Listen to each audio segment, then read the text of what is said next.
In the tense years of the Cold War, America's continental defense was built on a single, unshakable confidence: the North American Air Defense Network.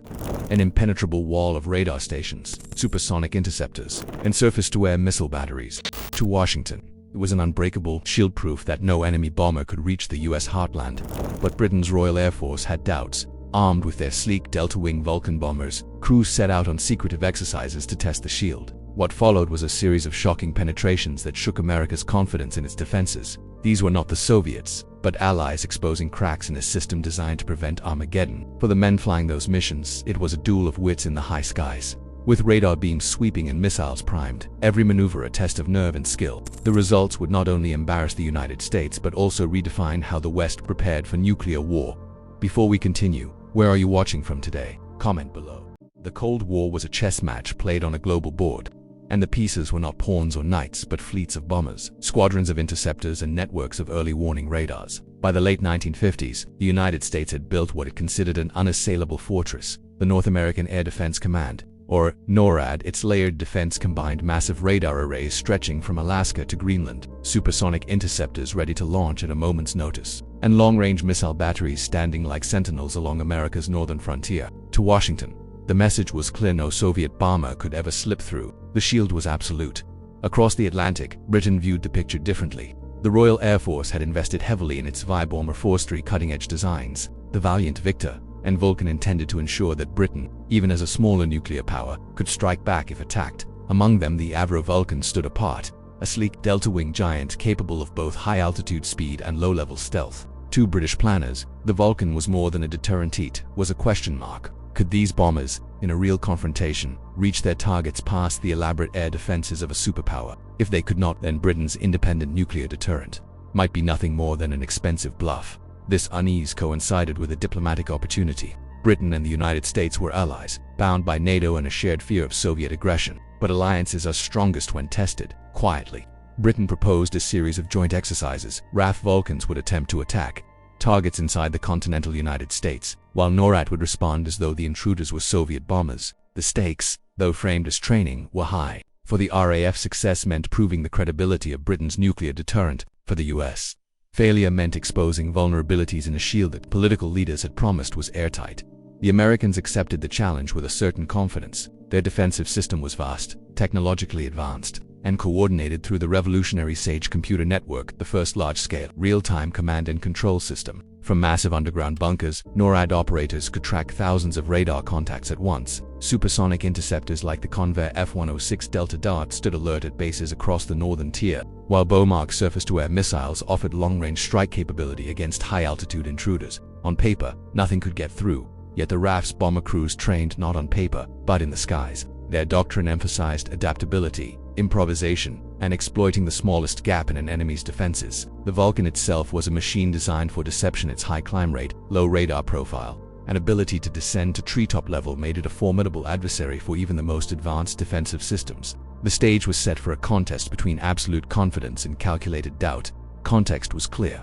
America's shield claimed to be unbreakable. The adversity would come when Britain's Vulcan squadrons set out to prove otherwise. And the resolution, whether the shield held or shattered, would shake the foundations of Cold War defense planning. By the late 1950s, the Cold War had hardened into a contest of vigilance and fear. The United States believed its fortress in the sky, NORAD, was unassailable. Stretching from Alaska to Greenland, radar stations watched endlessly for Soviet bombers, while supersonic interceptors and long-range missiles stood ready to destroy anything that dared approach. To Washington, the system represented technological supremacy. To Britain, it was an invitation to test just how absolute that supremacy truly was. Across the Atlantic, the Royal Air Force fielded its pride and question mark: the Avro Vulcan. Its sleek delta wings, radar-resistant profile, and powerful engines made it both graceful and menacing. But its designers worried. In a real nuclear war, could Britain's bombers reach their targets before being annihilated? That doubt became a challenge. The RAF proposed joint exercises with their American allies, the mission to simulate Soviet-style attacks on U.S. airspace and measure whether America's shield could hold. The Americans accepted. They had faith in their radars, in their computers, in their speed. Their confidence rested on the SAGE network, a vast system linking radar sites to underground command centers where operators watched for blips across the skies. No intruder, they believed, could cross that digital frontier unseen. But the British crews approached the test as they would a real war, flying low, silent, and unpredictable. From RAF bases, the Vulcans lifted off under the veil of night, sweeping toward the Atlantic in tight formations. Their plan: exploit gaps between radar zones, hug the sea at low altitude, and rise only at the final moment to simulate a nuclear strike. As NORAD screens flickered to life, operators tracked countless echo storms, birds, and false returns. Somewhere among them, British bombers crept closer, invisible in the clutter. In one exercise after another, the Vulcans broke through. They appeared suddenly over radar sites, simulated bomb drops on American bases, and vanished before interceptors could scramble. NORAD analysts called it a communications failure. Air commanders called it a wake-up call. The unbreakable shield had been pierced by allies, not enemies. The United States responded with renewed urgency. NORAD expanded radar coverage southward, added airborne early warning aircraft, and refined its data links. But the lesson was clear. Radar could not see everything, and speed alone was not enough. Britain, meanwhile, found vindication. The Vulcan force had proven its worth not merely as a deterrent, but as a psychological equalizer in an era of giants.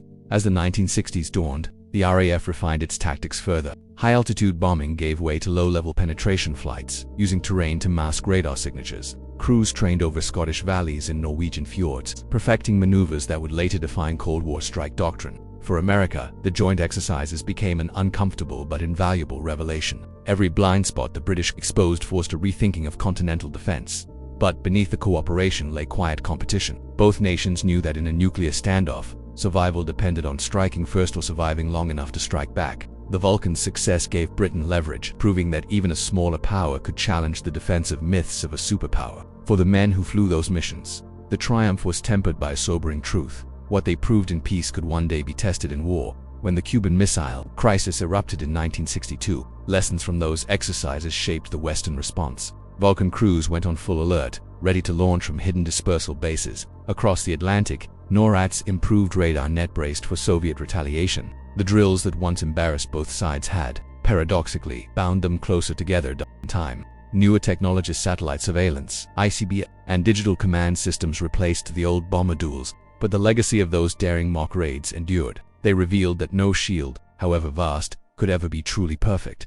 Defense was not a wall, it was a race of adaptation. Decades later, declassified reports would confirm what the pilots already knew in their bones.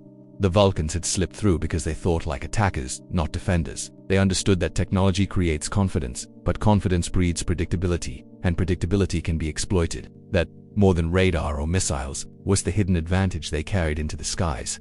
The contest between America's unshakable faith and Britain's calculated doubt changed how the West prepared for nuclear war. It reminded leaders that security is never static, and that even allies must test one another's defenses to stay sharp. The shield was not destroyed, but it was cracked open just enough for the truth to slip through.